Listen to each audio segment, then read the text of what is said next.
That's Douglas Allen on the stand. He's a witness for the state. He started off as a fisherman and turned into a hero, and now he's a state's witness in a felony case. John Carro here, the defense has a difficult problem in that they're going to have to attack Douglas Allen, who many people regard as a hero, regardless of how the baby got in the water. He and his cousin did save the baby. They're going to have to attack him on his credibility and what he observed that night. Now, they've got a few things going for them.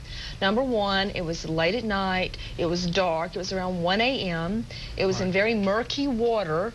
So very easily the defense can attack what the two cousins observed as to their credibility. That's going to be tough to attack because they have no interest in the case one way or the other. Right, and so far he seems to be a credible witness, and he's not embellishing. That is, he's not adding things to help make the case. He's pretty much, it looks like he's being a historian as to what he saw. He just added something that's, you can't be explained at this point, that at one point he saw the driver's legs up in the air, that he was underwater as if fishing for something, looking for something. That's inexplicable based upon the case we've heard so far. What was he looking for? So he's not adding or, trying to be more than a hero, trying to prosecute this guy. He's just saying this is what we saw, which makes it tougher to cross-examine. Now, the fact that he's saying he saw Freddy Clark underwater, with his head underwater, could go to Clark's theory that he dropped the baby, that he was looking for the baby. But what's going to shoot Clark in the foot at this point is that he changed stories. That's going to hurt. Right. If you look at this in the theories, there were some avenues there by telling the police that he lost the baby. If this person sees a man underwater, his feet in the air, looking for something, it could very well have been his son. But I think a problem we have there is the statement, if it's to be believed, that he tells the guys, no, it's cool, man.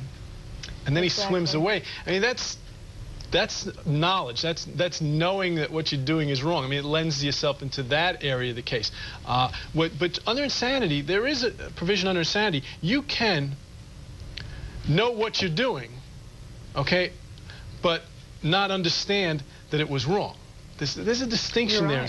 You can know what you're doing, but not know it was wrong. That's where you have situations where, people told me to do it. You know what you're doing. Only a calculated person could have pulled this off. You couldn't blindly do it. But that under the insanity, you didn't know it was wrong.